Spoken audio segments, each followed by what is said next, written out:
नमस्कार साथियों, स्वागत है आपका एके कैंपस पर। दोस्तों, राजस्थान के इतिहास में मारवाड़ का इतिहास पढ़ रहे थे। कल हम अजीत सिंह के बारे में जान रहे थे। अब अजीत सिंह के बारे में आपको बात बताई थी कि इस समय औरंगजेब जो था वो मुगल बादशाह था और औरंगजेब जसवंत सिंह की मृत्यु के बाद में जोधपुर राज्य को हड़पना चाहता था। इसलिए यह अजीत सिंह को कहाँ ले जाता है? दिल्ली। अजीत सिंह की उम्र थी छोटी, लेकिन वीर दुर्गादास राठौड़ जो थे वह औरंगजेब की मनसा भांप जाते हैं और गोराधाय साथ में मुकुंद दास खींची, इनकी मदद से यह अजीत सिंह को दिल्ली से निकाल ले जाते हैं और इन्हें सिरोही में कालिंद्री गांव में जयदेव ब्राह्मण के यहाँ छोड़ देते हैं। अजीत सिंह जो थे यह कालिंद्री गांव में बड़े होते हैं। अब बड़े होने के बाद में यह मारवाड़ की गद्दी पे आसीन होते हैं।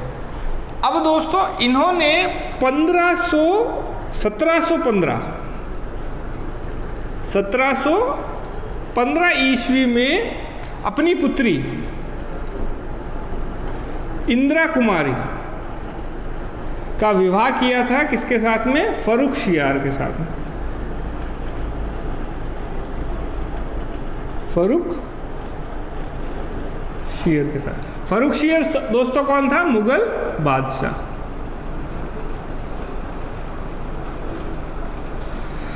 दोस्तों, अजीत सिंह जो थे यह मारवाड़ के आखिरी शासक थे। मारवाड़ के आखिरी शासक जिन्होंने वैवाहिक संबंध स्थापित किए थे।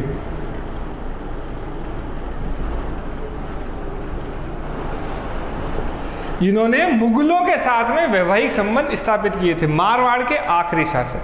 अब दोस्तों, यह जो अजीत सिंह थे यह विद्या अनुरागी भी थे। जैसे इनके पिता थे, इनके पिता ने कई महत्वपूर्ण रचनाएं की, जसवंत सिंह प्रथम ने। और जसवंत सिंह के प्रथम के काल के समय ही मूढ़ौत नैण से राजस्थान के अबुल फजल जसवंत सिंह प्रथम के काल में ही जोधपुर के राज्य कवि थे। अब दोस्तों, अजीत सिंह भी थे, यह भी बहुत बड़े साहित्यकार थे। इन्होंने स्वयं ने कुछ महत्वपूर्ण रचनाएं की, जैसे गुणसागर, दुर्गा पाठ भाषा, दुर्गा पाठ भाषा, निर्वाण दूहा,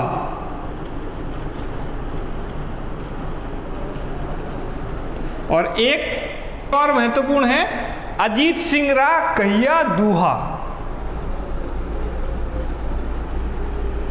अजीत सिंह रा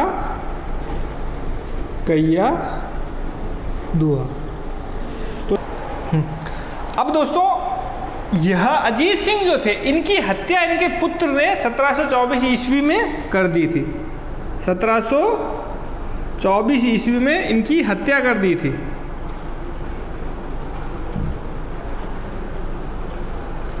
हत्या किसके द्वारा हुई? बख्त सिंह द्वारा इनकी हत्या कर दी गई थी। दोस्तों, अजीत सिंह जो थे यह कान के कच्चे थे। यह है किसी की भी बात पर बहुत आसानी से विश्वास कर लेते। इसी कमजोरी के चलते इन्होंने वीर दुर्गादास राठौड़ जिन्होंने 30 वर्ष का संघर्ष करके इन्हें मारवाड़ की राजगद्दी पे बैठाया था, उनको भी ये देश निकाला दे देते हैं।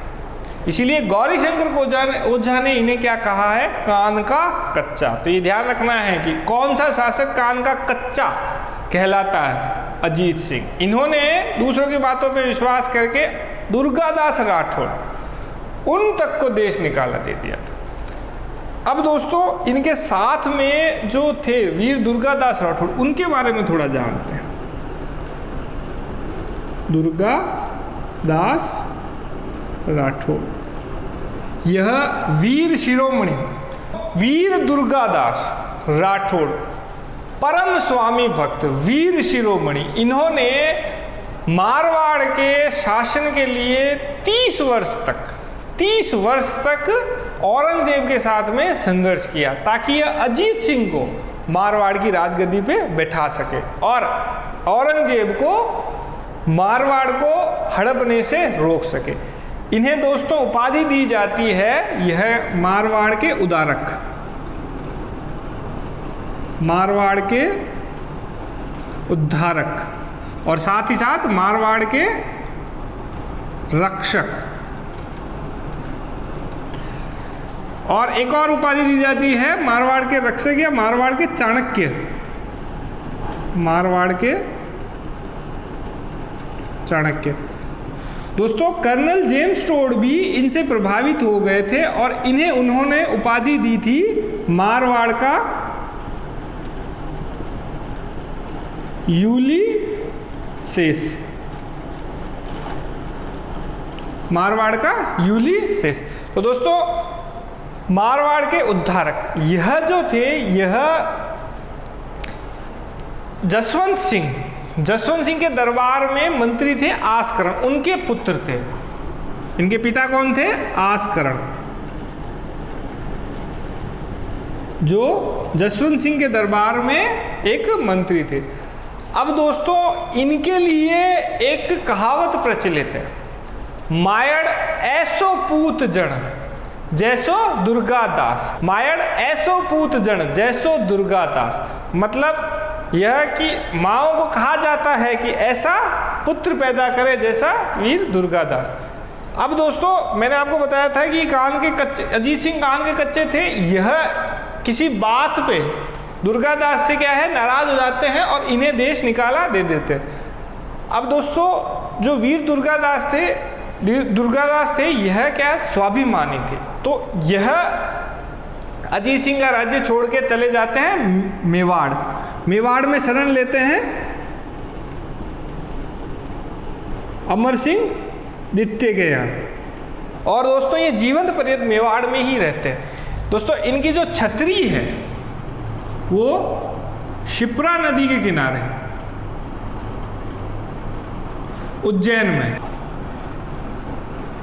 उज्जैन एमपी में स्थित इनकी छतरी कहाँ है? शिप्रा नदी के किनारे उज्जैन में स्थित। अब दोस्तों अजीत सिंह के बाद में अगले महत्वपूर्ण शासक हुए अभय सिंह।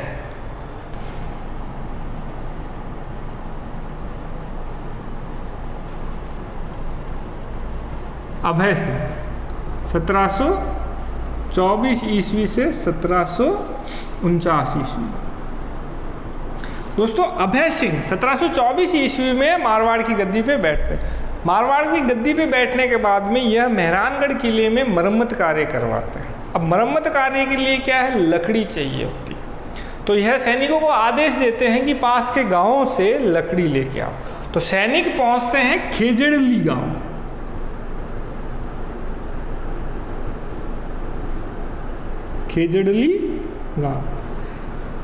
खेजड़ली गांव में पहुंचने के बाद में सैनिक जो होते हैं लकड़ी काटना शुरू कर देते हैं। तभी वहां पर अमृता देवी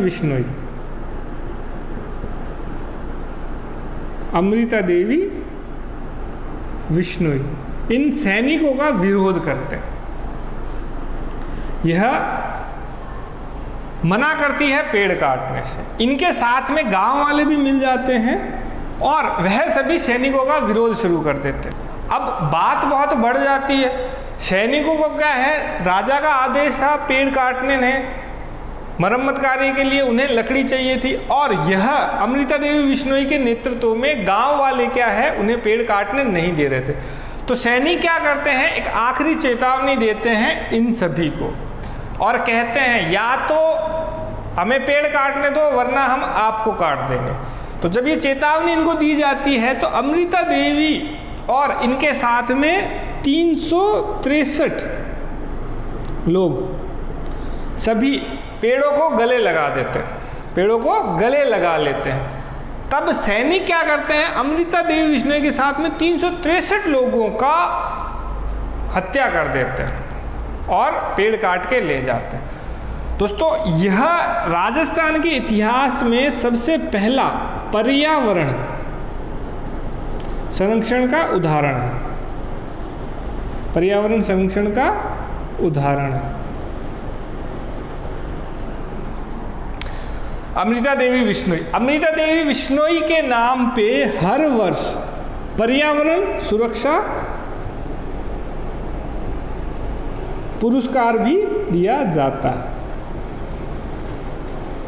हर वर्ष पर्यावरण सुरक्षा पुरस्कार भी दिया जाता है। अब अमृता देवी बिश्नोई जो थे, यह बिश्नोई संप्रदाय की महिला थी। अब बिश्नोई संप्रदाय जो है, यह जांबेश्वर जी, यह जांबेश्वर जी, इनकी पूजा करते हैं, इनको अपना आराध्य देव मानते हैं। और जांबेश्वर जी ने पर्यावरण रक्षा का संदेश दिया है। इन्होंने पेड़ पौधे काटने से मना किया, साथ ही साथ जीव जंतुओं को नुकसान पहुंचाने से मना किया। तो जो जांबेश्वर जी है, इन्होंने अपने उपदेशों को 20+9 उपदेश, इन्होंने 20+9 उपदेश दिए हैं। और इन 20+9 उपदेशों को मानने वाले कौन कहलाते हैं? विश्नोई। विश्नोई। तो जांबेश्वर जी के उपदेश को मानने वाले विश्नोई समाज के लोग। अब यह क्या है? पर्यावरण संरक्षण के लिए अपना पूरा जीवन समर्पित करते हैं। आपने दोस्तों राजस्थान में काला हिरण हत्याकांड के बारे में सुना होगा। काला हिरण हत्याकांड। दोस्तों सलमान खान और कुछ अन्य फिल्मी सितारों ने एक फिल्म की शूटिंग के दौरान राजस्थान के अंदर, जोधपुर जिले के अंदर किसी जगह पर काले हिरण का शिकार किया था। उनके खिलाफ केस भी चला था। तो दोस्तों इनके खिलाफ, इन फिल्मी सितारों के खिलाफ केस करने वाला जो समाज था वो विश्नोई समाज था। तो यह क्या है? पर्यावरण संरक्षण का एक बहुत बड़ा उदाहरण है। राजस्थान के अंदर अमृता देवी बिश्नोई द्वारा पहली बार पर्यावरण के लिए अपने प्राणों की बलिदान दिया गया, अपने प्राणों का बलिदान दिया गया। तो अमृता देवी बिश्नोई, इसे दोस्तों कई दफे राजस्थान का चिपको आंदोलन भी कहते हैं। इन सब लोगों ने पेड़ों को अपने गले लगा लिया था और सैनिकों की तलवारों के आगे अपना सर दे दिया था। तो इस घटना को राजस्थान का चिपको आंदोलन भी कहते हैं। अब दोस्तों अभय सिंह के बाद में मारवाड़ के आखिरी प्रमुख शासक मान सिंह 1803 से 1843 ईस्वी। तो मान सिंह ने जोधपुर के अंदर नाथ संप्रदाय का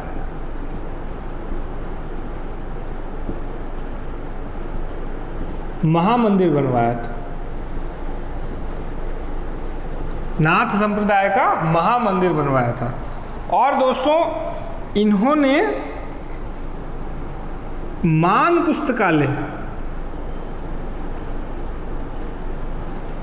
पुस्तकालय का निर्माण भी करवाया था। और दोस्तों यही वो शासक थे जिन्होंने 1818 ईस्वी में अंग्रेजों से संधि कर ली थी।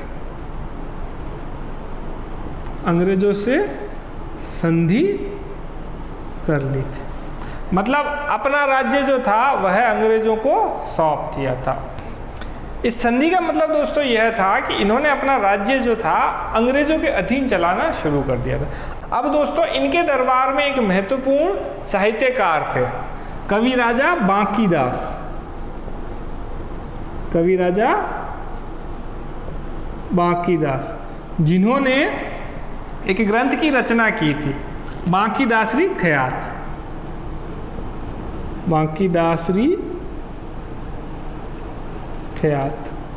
दोस्तों इसी के साथ अपनी राठौड़ राजवंश की जोधपुर शाखा जो है वो पूरी होती। इनके सभी महत्वपूर्ण शासक हमने देखे। अब हम आते हैं इसी जोधपुर की शाखा में से एक शाखा निकली थी किशनगढ़ की राठौड़ों की शाखा, उसे देखते हैं। राठौड़ों की किशनगढ़ शाखा। दोस्तों किशनगढ़ शाखा की नींव जो रखी थी वो रखी थी किशनगढ़ सिंह ने। किशन सिंह जो थे यह मोटा राजा उदय सिंह के पुत्र थे। मोटा राजा उदय सिंह के पुत्र थे, जो 1609 ईस्वी में राठौड़ों की किशनगढ़ शाखा की नींव रखते हैं।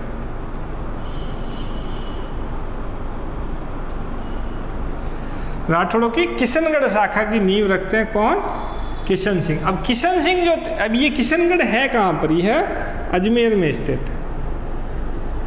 ये कहाँ स्थित है? अजमेर के पास एक जगह। अब दोस्तों इसके बाद में जो महत्वपूर्ण शासक हुए इसके, वो हुए थे सावंत सिंह। सावंत सिंह। इनका एक अन्य नाम और है नागरी दास। अब दोस्तों इन्होंने, सावंत सिंह ने किशनगढ़ चित्र शैली को विश्व विख्यात किया था। दोस्तों इनकी एक प्रेयसी थी, इनकी एक प्रेयसी थी बणी ठणी। बणी ठणी। अब दोस्तों बणी ठणी जो थी, इनका एक चित्र बनाया गया था निहाल चंद द्वारा, मोर ध्वज निहाल चंद द्वारा। वो चित्र जो है पूरे विश्व के अंदर बहुत फेमस हो जाता, और इस चित्र को भारत की मोनालिसा की उपाधि दी जाती है। एक चित्रकार हुए थे मोरचंद, मोर ध्वज निहाल चंद। इन्होंने चित्र बनाया था बणी ठणी का, जो भारत की मोनालिसा कहलाता था। भारत की मोनालिसा।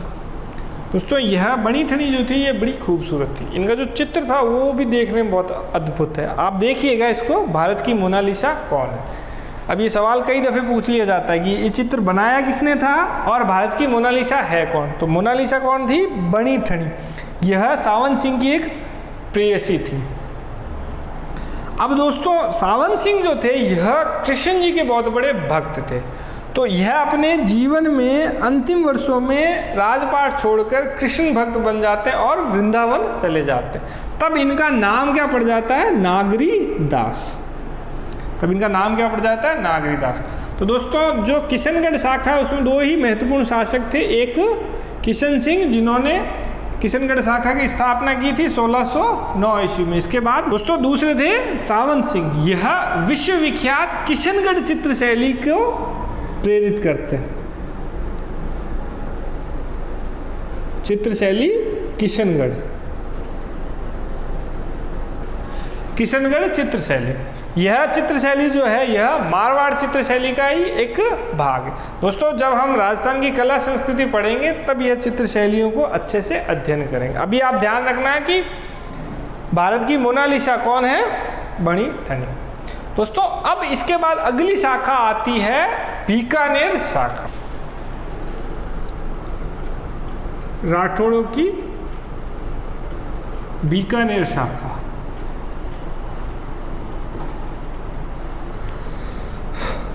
दोस्तों बीकानेर शाखा की स्थापना करने वाले थे राव बीका। इन्होंने कब की थी? 1465 ईस्वी में, 1504 ईस्वी। दोस्तों राव बीका जो थे यह राव जोधा के 5वें पुत्र थे। राव जोधा के पुत्र थे, जो जोधपुर से जांगल प्रदेश आ जाते हैं और जांगल प्रदेश में एक नए राजवंश, एक राठौड़ों की नई शाखा की नींव रखते हैं। अब दोस्तों इन्होंने 1465 ईस्वी में करनी माता के आशीर्वाद से, करनी माता के आशीर्वाद से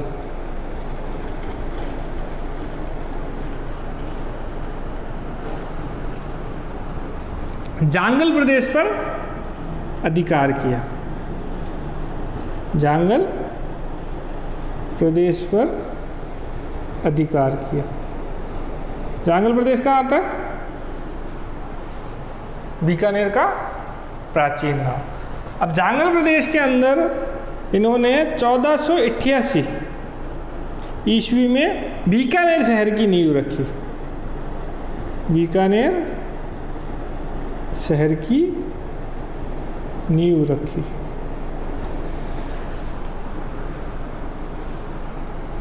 अब ये जो नींव रखी थी ये आखा तीज के दिन रखी गई। आखा तीज के दिन। आखा तीज किस महीने में आता है? यह आता है वैशाख महीने में। वैशाख महीने की शुक्ल तृतीया क्या बनाई जाती है? आखा तीज। अब आखा तीज के दिन बीकानेर शहर के अंदर पतंगे भी उड़ाई जाती है। अब दोस्तों यह शुक्ल पक्ष और कृष्ण पक्ष क्या होते हैं? अपने हिंदी पंचांग में जो महीना होता है यह 2 भागों में बांटा जाता है या 2 पखवाड़ों में बांटा जाता है। एक होगा अपना पूर्णिमा। अब पूर्णिमा को चांद क्या होता है? पूरा। अब यहां आएगी प्रथमा, यहां आएगी द्वितीय, फिर धीरे धीरे 14 से अब यहाँ पर क्या आएगी? अमावस। यहाँ क्या आई? अमावस। अमावस में चांद होगा नहीं बिल्कुल। अब चांद यहाँ क्या होगा? धीरे धीरे कम होगा, तो यहाँ क्या है? बिल्कुल खत्म हो जाएगा। मतलब जो हिंदी महीना जो शुरू होता है वो प्रथमा से शुरू होता है। प्रथमा कौन सी? पूर्णिमा के बाद की। वहां से चांद धीरे धीरे कम होता चला जाता है। चांद जब बिल्कुल नहीं दिखाई देता तो वो दिन क्या कहलाता है? अमावस्या। अब यह जो पखवाड़ा होता है इसे अपन क्या कहते हैं? कृष्ण पक्ष। कृष्ण पक्ष। अब आप दोस्तों हिंदी पढ़ रहे हैं, हिंदी के अंदर पर्यायवाची शब्द है। अब पर्यायवाची शब्द में आप रात देखेंगे या अंधेरा देखेंगे या काला देखेंगे, तो काला जो होता है कृष्ण का एक अर्थ जो होता है वो काला भी होता है। तो वो महीने का पखवाड़ा जिसमें क्या है? अंधेरा बढ़ता जाता है, तो वो क्या कहलाता है? कृष्ण पक्ष। अब अमावस के बाद में वापस प्रथमा, द्वितीया, तृतीया शुरू हो जाएगी और हम 14 और पूर्णिमा तक पहुंचेंगे। 14 और पूर्णिमा मतलब यहाँ चांद क्या है? धीरे धीरे बढ़ने लगेगा और चांद यहाँ पूर्णिमा के दिन क्या हो जाएगा? पूरा। तो पहले पखवाड़े में, महीने के पहले पखवाड़े में चांद धीरे धीरे छोटा होता है, फिर अमावस आती है। अमावस के बाद चांद धीरे धीरे बढ़ने लगता है और पूर्णिमा आती है। तो ये दूसरा पखवाड़ा जो होता है ये क्या कहलाता है? आपका शुक्ल पक्ष। शुक्ल पक्ष, ठीक है। तो हमारा जो हिंदी महीना है उसमें कृष्ण पक्ष जो है यह महीने का पहला पखवाड़ा, इसके बाद शुक्ल पक्ष जो है यह महीने का दूसरा पखवाड़ा। कृष्ण पक्ष जो होता है प्रथमा से अमावस तक के दिन, और प्रथमा से पूर्णिमा तक के दिन क्या होंगे? शुक्ल पक्ष। तो ये आखा तीज कब बनाई जाती है? शुक्ल तृतीया को। मतलब यह अमावस के बाद की जो तृतीया आएगी उस तृतीया में यह बनाया जाता है। अब दोस्तों इन्होंने कौडम देशर में, राव बीका ने कौडम देशर में भैरू जी के मंदिर का निर्माण करवाया था। भैरू जी के मंदिर का निर्माण। अब दोस्तों एक महत्वपूर्ण बात ध्यान रखनी है कि करनी माता जो है वो बीकानेर के राठौड़ों की कुल देवी है। बीकानेर के राठौड़ों की कुल देवी, जबकि अपन ने पहले देखा था कि जोधपुर के राठौड़ों की कुल देवी कौन है? नागणी जी माता। अब बीकानेर के राठौड़ों की कुल देवी कौन है? करनी माता। तो दोस्तों राव बीका होता है अपना पूरा। राव बीका ने बीकानेर के राठौड़ों की शाखा की नींव रखी, राठौड़ों की बीकानेर शाखा की नींव रखी। कब? 1465 ईस्वी में इन्होंने बीकानेर शहर बसाया था। अब इनके बाद दूसरा आता है लूणकरण। लूणकरण दोस्तों, लूणकरण के बारे में एक महत्वपूर्ण बात ध्यान रखनी है कि बीठू सूजा ने इन्हें कलयुग का कर्ण कहा। कलयुग का कर्ण का। उन्होंने अपने ग्रंथ की रचना की थी जैतशिरो छंद। इस छंद में लूण कर्ण को क्या उपाधि दी थी? कलयुग का कर्ण। यह बड़ा दानी था, इसलिए इसको ये उपाधि दी गई थी कर्ण। अब दोस्तों इसके बाद तीसरा अपना शासक आता है राव जैतसी।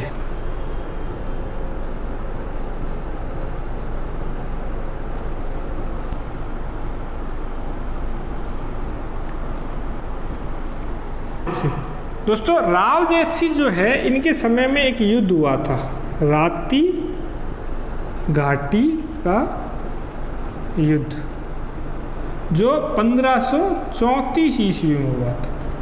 1534 ईस्वी। अब यह युद्ध किस किस के मध्य हुआ था? जैतसी वर्सेस कामरान। जैतसी वर्सेस कामरान। कामरान कौन है दोस्तों? बाबर का बेटा। बाबर का बेटा। बाबर जो था, इसके 7 बेटे थे। सबसे बड़ा था हुमायूं, जो भारत का बादशाह बनता है। इसके बाद कामरान। कामरान का युद्ध किसके साथ हुआ था? जैतसी के। इसमें जैतसी ने कामरान को बुरी तरीके से हराया। जैतसिंह इसमें विजय हुए। अब इस युद्ध का जो उल्लेख हमें मिलता है दोस्तों, इस युद्ध का उल्लेख हमें मिलता है बीठू सुजा की पुस्तक जैतसिंरो छंद। जैतसिरो छंद, जैतसिरो छंद।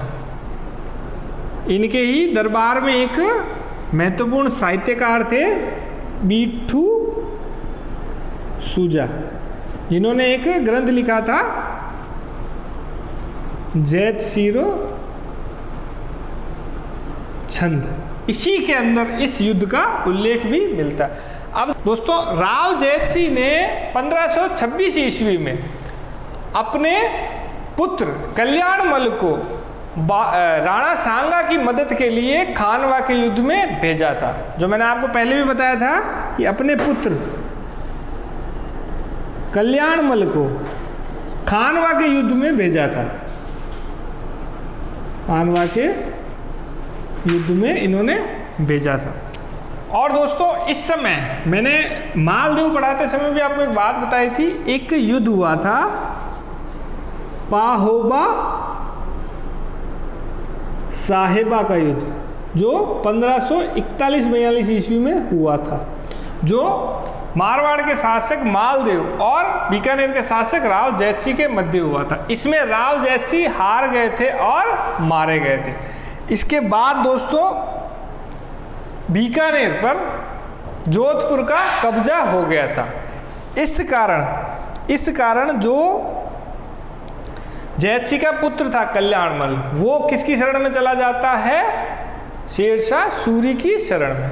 आपको मैंने पहले भी बताया था पाहेबा साहेबा के युद्ध के बारे में। यह किस किस के मध्य होता है? राव जैतसी और जोधपुर के शासक राव मालदेव के मध्य। अब राव मालदेव ये युद्ध जीत जाते हैं और राव जैतसी की युद्ध में मृत्यु हो जाती है। तो इनके पुत्र जो है कल्याणमल, यह कहाँ चले जाते हैं? दिल्ली, शेरशाह सूरी के पास। दोस्तों अब राव जैतसी के बाद में अगला शासक आता है अपना कल्याणमल।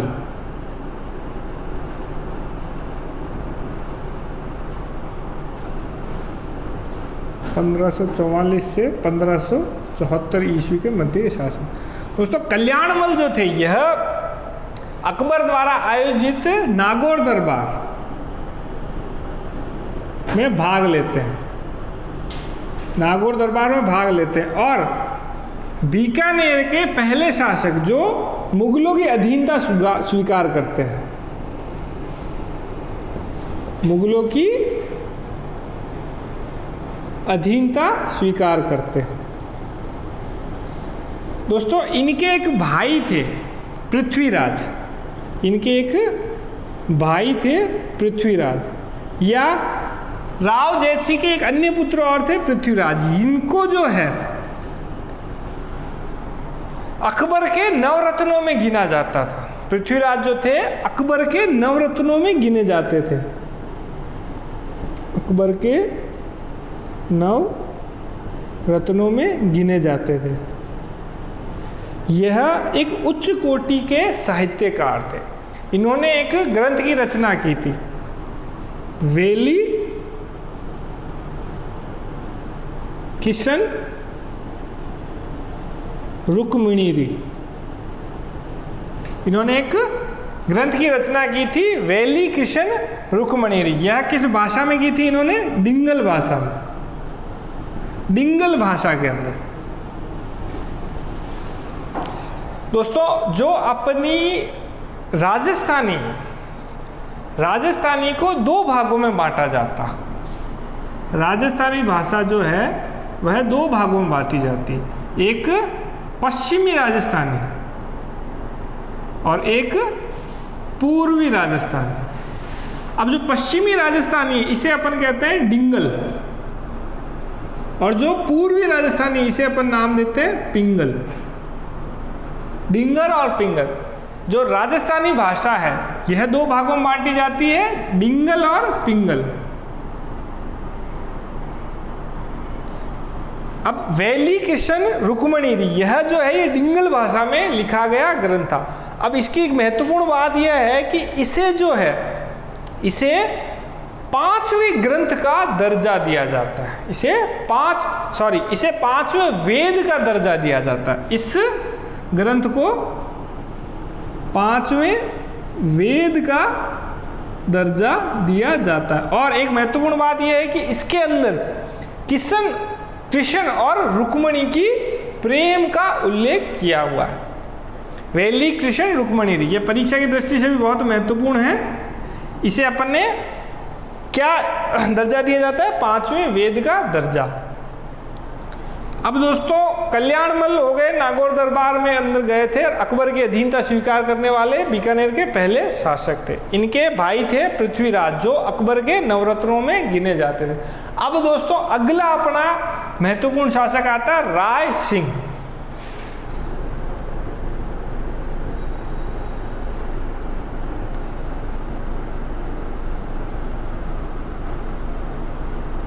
राय सिंह यह बीकानेर राज्य की गद्दी पर कब बैठे थे? 1574 ईस्वी में। दोस्तों इनके समय में दो मुगल बादशाह थे, अकबर और जहांगीर। दोस्तों राय सिंह को मुगल साम्राज्य का एक मजबूत स्तंभ माना जाता था। मुगल साम्राज्य का एक मजबूत स्तंभ। दोस्तों अकबर ने इन्हें गुजरात के अभियान पे, कंधार के अभियान पे, बलूचिस्तान के अभियान पे और राजस्थान में कोई भी समस्या होती थी तो सदैव इन्हीं को भेजते थे। इसीलिए इन्हें दोस्तों मुगल साम्राज्य का एक मजबूत स्तंभ माना जाता था। मैंने आपको पहले भी बताया था कि जेम्स टोड ने कहा था, ये जो मुगल साम्राज्य था इसके अस्तित्व के पीछे लाखों राजपूती तलवारें थी। ऐसी एक मजबूत तलवार थी राय सिंह की, जिन्होंने अकबर के कई अभियानों में, अकबर के कई सैन्य अभियानों में सफलता प्राप्त की थी। अब दोस्तों राय सिंह ने जूनागढ़ दुर्ग का निर्माण करवाया था। जूनागढ़ दुर्ग का निर्माण करवाया था। बीकानेर का किला जो है उसका नाम क्या है? जूनागढ़ दुर्ग। तो ये आपको नाम भी ध्यान रखना है। बीकानेर के किले का क्या नाम है? जूनागढ़ दुर्ग। इसका इन्होंने निर्माण करवाया था 1589 से 94 ईस्वी तक। अब इस दुर्ग का जो निर्माण कार्य हुआ था ये करमचंद की देखरेख में हुआ था। करमचंद की देखरेख में। अब इस दुर्ग का एक अन्य नाम भी है, जमीन का जेवर। जमीन का जेवर।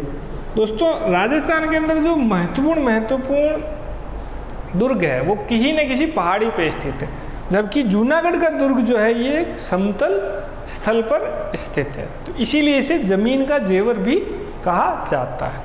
राय सिंह जो थे यह बहुत ही विद्या अनुरागी शासक थे और ये बहुत बड़े दानी भी थे, इसीलिए इन्हें राजपूताने का कर्ण की उपाधि भी दी जाती। इससे पहले हमने देखा था लूणकरण और अगला ये दोनों अपनी दानशीलता के लिए बहुत प्रसिद्ध थे।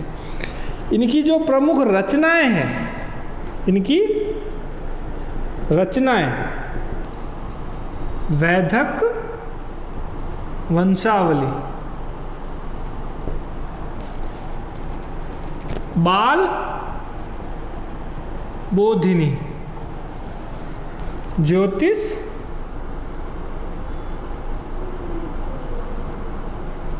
रत्नमाला। दोस्तों इनकी जो प्रमुख रचनाएं हैं वो कौन सी है? वैदिक वंशावली, बाल बोधिनी और ज्योतिष रत्नमाला। दोस्तों राय सिंह के बाद में अगला महत्वपूर्ण शासक आता है अनूप सिंह। दोस्तों एक बात ध्यान रखनी है कि जो जोधपुर के राठौड़ है उनमें शासक महत्वपूर्ण है, शासक के युद्ध महत्वपूर्ण है, लेकिन जो बीकानेर शाखा के राठौड़ है इनमें इनकी सांस्कृतिक उपलब्धियां ज़्यादा महत्वपूर्ण है। क्योंकि हमें क्या है, एक चीज़ ध्यान रखनी है, हमें परीक्षा की तैयारी इस तरीके से करनी है कि अपनी सफलता सुनिश्चित कर सके। तो आप ये चीज़ ध्यान रखो कि किस टॉपिक के अंदर पढ़ना क्या है, क्या महत्वपूर्ण है। तो बीकानेर के राठौड़ों के अंदर हमें इनकी सांस्कृतिक उपलब्धियां देखनी है और जोधपुर के राठौड़ों में उनकी राजनीतिक उपलब्धियां मतलब उनके द्वारा किस युद्ध में भाग लिया गया था, कौन जीता था, कौन हारा था, युद्ध के कारण क्या थे, वो सब।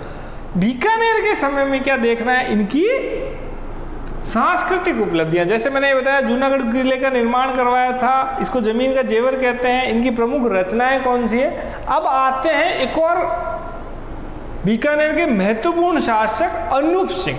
अनूप सिंह जो थे इनको एक उपाधि मिली थी, माही मरातिब। आओ चलो देखते हैं।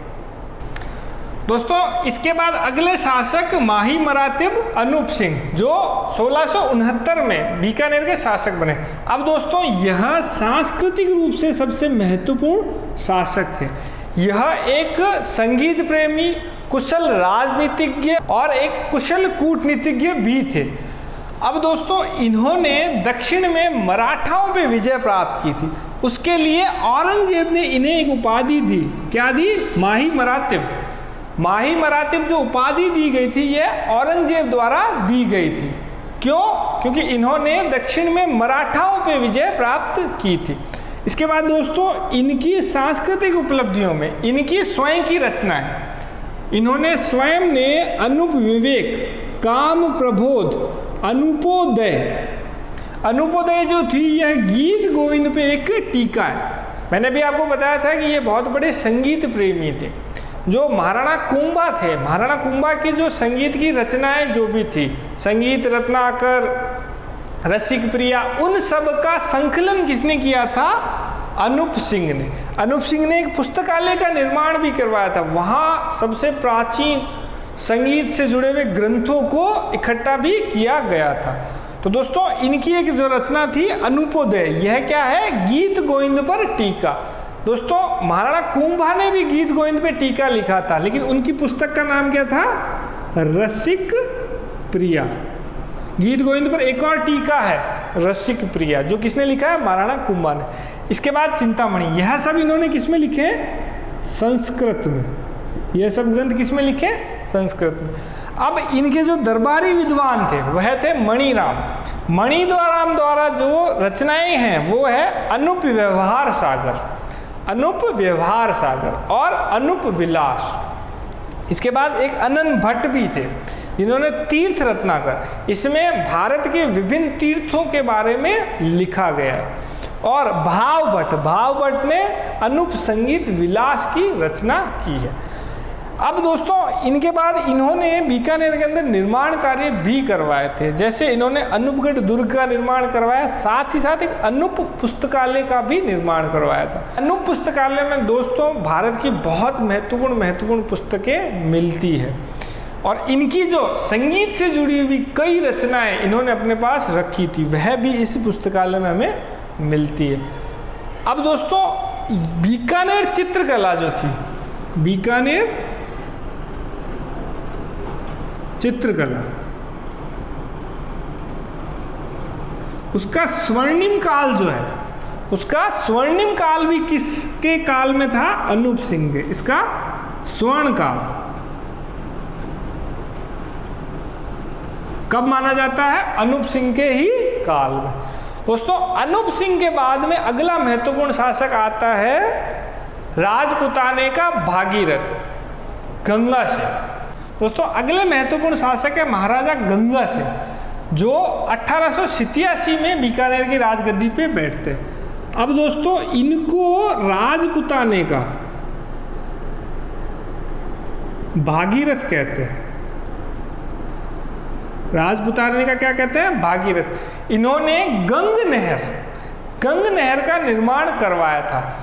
राजस्थान के पश्चिमी भाग में जो सूखाग्रस्त रहते हैं, बीकानेर, गंगानगर और जैसलमेर के जिले, इन भागों के अंदर जो नहर लेके आने वाले व्यक्ति थे वो कौन थे? महाराजा गंगा सिंह। दोस्तों इन्होंने गंग नहर का निर्माण करवाया था। गंग नहर का निर्माण करवाया था 1927 ईस्वी में। अब इसके चीफ इंजीनियर कौन थे? फवर सेन। इस गंग नहर को बनाने के लिए चीफ इंजीनियर कौन थे? फवर सेन। अब दोस्तों 1913 ईस्वी में इन्होंने प्रजा प्रतिनिधि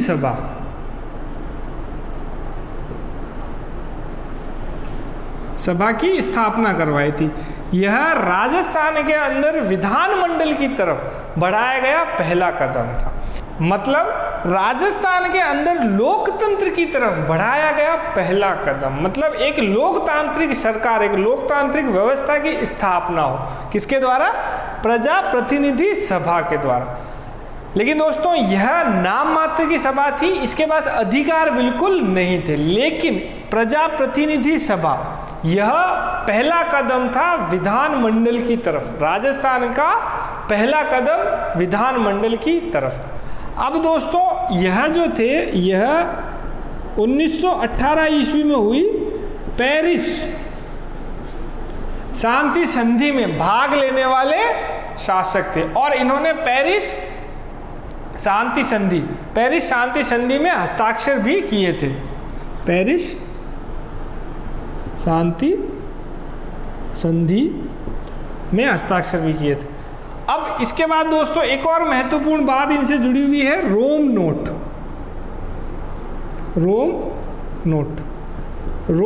क्या है दोस्तों? रोम नोट जो है यह क्या है? यह गंगा सिंह द्वारा एक पत्र लिखा गया था अंग्रेजी शासन को, जिसमें इन्होंने भारत की सरकार बनाने से जुड़े हुए कुछ सुझाव दिए थे। तो हमें यह ध्यान रखना है कि रोम नोट जो है यह किससे जुड़ा हुआ है? गंगा सिंह जी से। अब दोस्तों यहाँ पर अपने जो प्रमुख शासक है वो होते हैं पूरे बीकानेर शाखा के। लेकिन कुछ महत्वपूर्ण बातें, एक तो 1818 ईस्वी में बीकानेर राज्य की तरफ से अंग्रेजों से संधि करने वाला शासक कौन था? सूरत सिंह।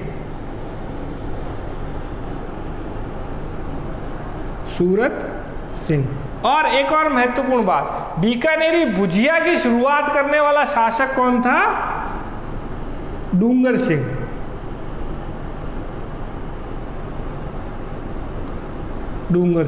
बीकानेरी भुजिया की शुरुआत करने वाला शासक कौन था? डूंगर सिंह। तो दोस्तों इसी के साथ में अपना राठौड़ों का इतिहास होता है पूरा। राठौड़ों के इतिहास में सबसे पहले हमने देखा था जोधपुर शाखा के राठौड़, फिर आए थे अपन किशनगढ़ की शाखा के राठौड़ और अंत में अपन ने बीकानेर की शाखा के राठौड़ पढ़े। अपन दोस्तों मैंने पहले भी आपको ये बताया था कि जोधपुर के राठौड़ों में राजनीतिक महत्व ज़्यादा है और बीकानेर शाखा के राठौड़ों का सांस्कृतिक महत्व ज़्यादा है। तो दोस्तों इसको अच्छे से पढ़िए। वीडियो अगर समझ में नहीं आता है तो वीडियो को दोबारा देखिए। आपको कोई सवाल है, कोई समस्या है तो हमसे सीधे पूछिए। अब दोस्तों इस वीडियो में इतना ही, आगे हम शुरू करेंगे कछावा राजवंश। आपका बहुत बहुत धन्यवाद।